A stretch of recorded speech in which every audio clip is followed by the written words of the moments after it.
I'm going to talk about 6 internal boundaries pertaining to narcissistic and emotional abuse. Now, what are the boundaries that you use to maintain self-respect?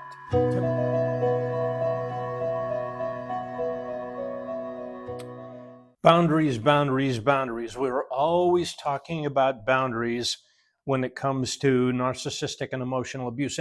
And we should be talking about boundaries.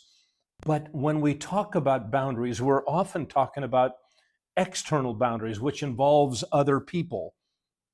What about the importance of internal boundaries? What are the boundaries that you use to maintain self-respect, to maintain self-composure, to act in ways that you want to act? And let's talk about that. I'm Dr. David Hawkins, Director of the Marriage Recovery Center and the Emotional Abuse Institute, where we talk about, explore, counsel all things pertaining to narcissism and emotional abuse. I'm going to talk about 6 internal boundaries pertaining to narcissistic and emotional abuse. Now let's first define what are internal boundaries. Internal boundaries are the mental and emotional limits we set for ourselves that maintains our own self-respect, our emotional well-being, a clear sense of our identity, even in the face of, yes, even in the face of narcissistic and emotional abuse. And whereas external boundaries involve direct communication and actions towards others, internal boundaries focus on self-regulation. All right, controlling our reactions, controlling our thoughts, controlling our self-perception. And that gives us a sense of power, right? We're going to be talking about 6 internal boundaries in regards to narcissistic and emotional abuse. All right, the first internal boundary is emotional regulation. What is emotional regulation? It's recognizing when you're being manipulated, when you're reacting impulsively. It is the practice of self-soothing. I know you all know about that, self-soothing, but I want you to think about self-soothing techniques, deep breathing, relaxation, just even being aware of how we are doing emotionally. The practice of not engaging in circular conversations where we are reacting to what this other person is saying. The second internal boundary in regard to narcissistic and emotional abuse, protecting your self-worth. What, Dr. Hawkins, does that mean? Protecting your self-worth. That means separating from your own identity from the abuser's identity, your own actions from their own actions, challenging your internalized shame response so that you are just very, very aware of having self-compassion, self-soothing, being just so very mindful with yourself. And the third internal boundary, mental and cognitive boundaries. Okay, what does that mean? It means managing our own thoughts, the way we identify things. You identify when gaslighting is occurring or the rewriting of history, challenging ourselves when we slip into, oh, maybe I shouldn't feel this way. Maybe I shouldn't have this reaction. Maybe I'm the problem. Maybe I'm doing something wrong. Challenging that and having a very clear internal narrative. Here's what's going on with me. Here's what I think about what's going on with me.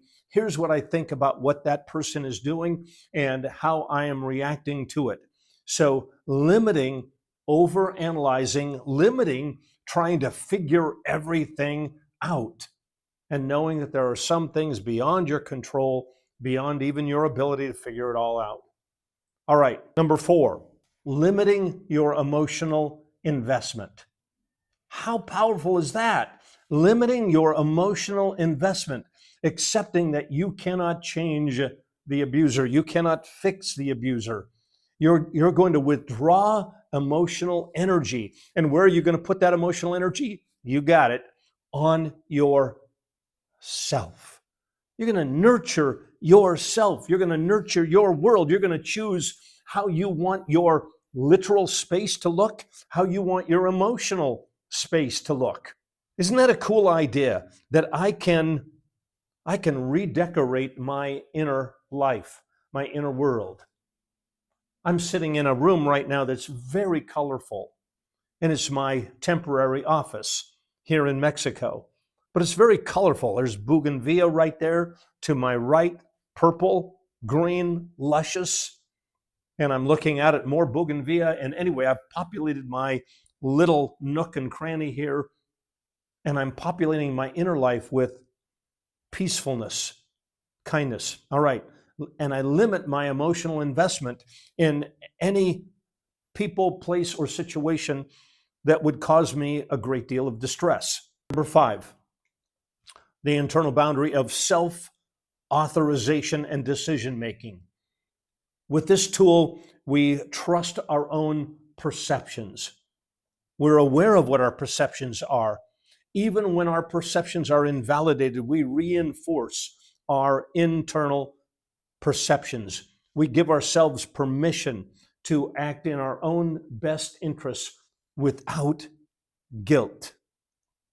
We use internal affirmations such as, I am allowed to say no, and I can at times. I'm allowed to say yes. Number 6, and the last one, detachment and selective engagement.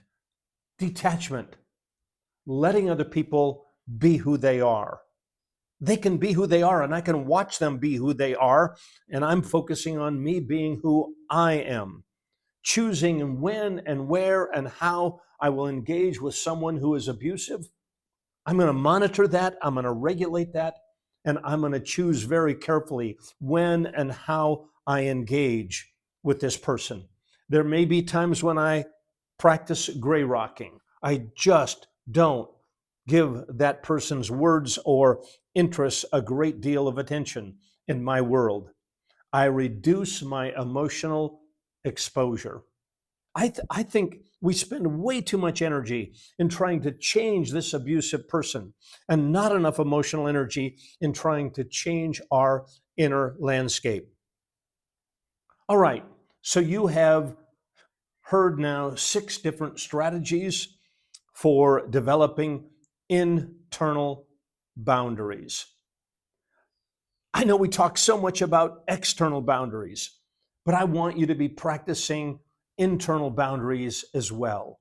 They are just as powerful for you. They can be life-changing. You manage your internal world. You self-soothe. You give yourself compassion. You choose when and where to interact with this abusive individual. You limit your emotional exposure. You self-validate. And in doing that, you're going to become a healthier person. All right. I hope this has been helpful to you. I want to hear what you think. Send me your thoughts. And if we can be of any help to you at the Marriage Recovery Center, we've got a client care team ready to take your calls. And click on the link to subscribe to future videos. I'll talk to you soon. Take care. God bless.